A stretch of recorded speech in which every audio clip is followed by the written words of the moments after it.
जय माता दी, राधे राधे।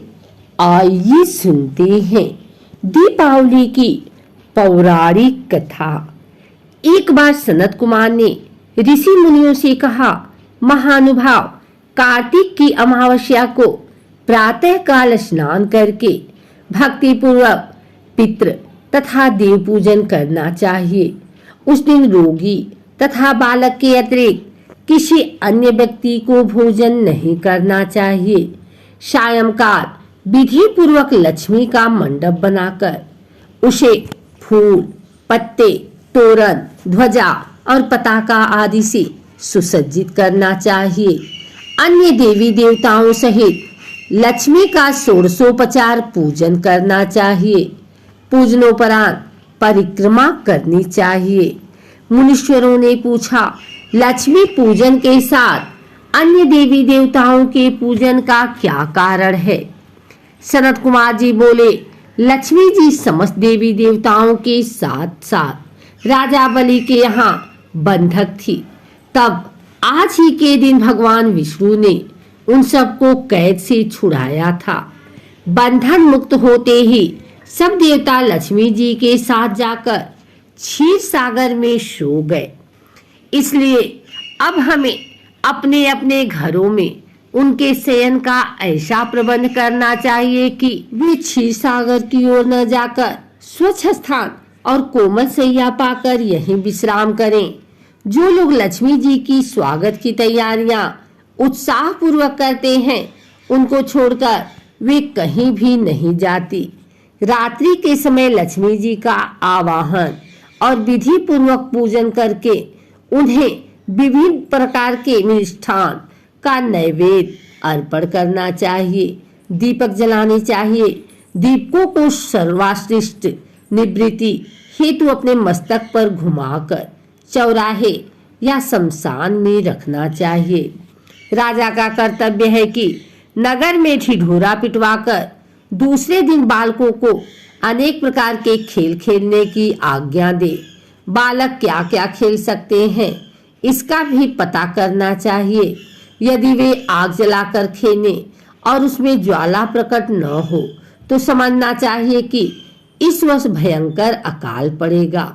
यदि बालक दुख प्रकट करे तो राजा को दुख तथा सुख प्रकट करने पर सुख होगा। यदि वे आपस में लड़ें तो राजयुद्ध होने की आशंका होगी।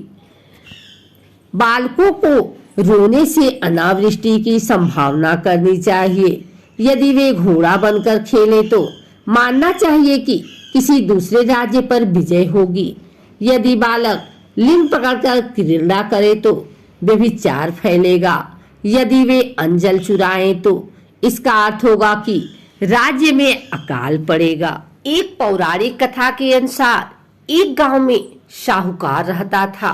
उसकी बेटी हर दिन पीपल के पेड़ पर जल चढ़ाने जाती थी। जिस पीपल के पेड़ पर वह जल चढ़ाती थी, उस पेड़ पर माँ लक्ष्मी का वास था। एक दिन लक्ष्मी जी ने साहूकार की बेटी से कहा कि वह उसकी मित्र बनना चाहती हैं। लड़की ने जवाब में कहा कि वह अपने पिता से पूछकर बताएगी। घर आकर साहूकार की बेटी ने पूरी बात बताई। बेटी की बात सुनकर साहूकार ने हाँ कर दी। दूसरे दिन साहूकार की बेटी ने लक्ष्मी जी को सहेली बना लिया। दोनों अच्छी सखियों की तरह एक दूसरे से बातें करती। एक दिन लक्ष्मी जी साहूकार की बेटी को अपने घर ले आई। लक्ष्मी जी ने अपने घर में साहूकार की बेटी की खूब आदर किया और पकवान परोसे। जब साहूकार की बेटी अपने घर लौटने लगी तो लक्ष्मी जी ने उससे पूछा कि वह उन्हें कब अपने घर बुलाएगी। साहूकार की बेटी ने लक्ष्मी जी को अपने घर बुला लिया, लेकिन आर्थिक स्थिति ठीक न होने के कारण वह स्वागत करने में घबरा रही थी कि क्या वह अच्छी तरह से स्वागत कर पाएगी। साहूकार अपनी बेटी की मनोदशा को समझ गया। उसने बेटी को समझाते हुए कहा कि वह परेशान न हो और फौरन घर की साफ सफाई कर चौका मिट्टी से लगा दे। 4 बत्ती वाला दिया लक्ष्मी जी के नाम से जलाने के लिए भी साहूकार ने अपनी बेटी से कहा। उसी समय एक चील किसी रानी का 9 लखा हार लेकर साहूकार के घर आ गई। साहूकार की बेटी ने उस हार को बेचकर भोजन की तैयारी की। थोड़ी ही देर में माँ लक्ष्मी भगवान गणेश के साथ साहूकार के घर आई और साहूकार के स्वागत से प्रसन्न होकर उस पर अपनी कृपा बरसाई। लक्ष्मी जी की कृपा से साहूकार के पास किसी चीज की फिर कभी कमी नहीं हुई। एक पौराणिक कथा के अनुसार कार्तिक अमावस्या के दिन भगवान श्री राम वनवास काटकर और रावण का वध करके अयोध्या लौटे थे।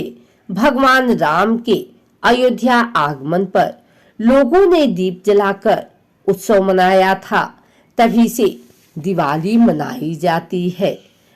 और एक कथा के अनुसार एक नरकासुर नाम का राक्षस था। राक्षस ने अपनी असुर शक्तियों से देवता और जनमानस को परेशान कर रखा था। इतना ही नहीं, इस राक्षस ने साधु संतों की 16,000 स्त्रियों को बंदी बना लिया था। नरकासुर के बढ़ते अत्याचारों से परेशान देवता और साधु संतों ने भगवान श्री कृष्ण से मदद मांगी।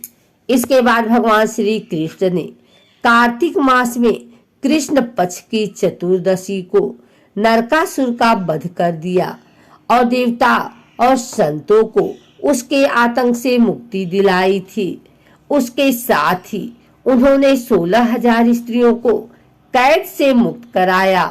कहते हैं कि इसी खुशी में दूसरे दिन यानी कार्तिक मास की अमावस्या को लोगों ने घरों को दिए से सजाया। तभी से नरक चतुर्दशी और दीपावली का त्योहार मनाया जाने लगा। अगर आपको हमारी वीडियो अच्छी लगी हो तो इसे लाइक करें, कमेंट करें, शेयर करें। हमारे चैनल को सब्सक्राइब करके बेल नोटिफिकेशन ऑल पर सेट कर लें ताकि आगे आने वाली वीडियो सबसे पहले आप तक पहुंच सके। धन्यवाद।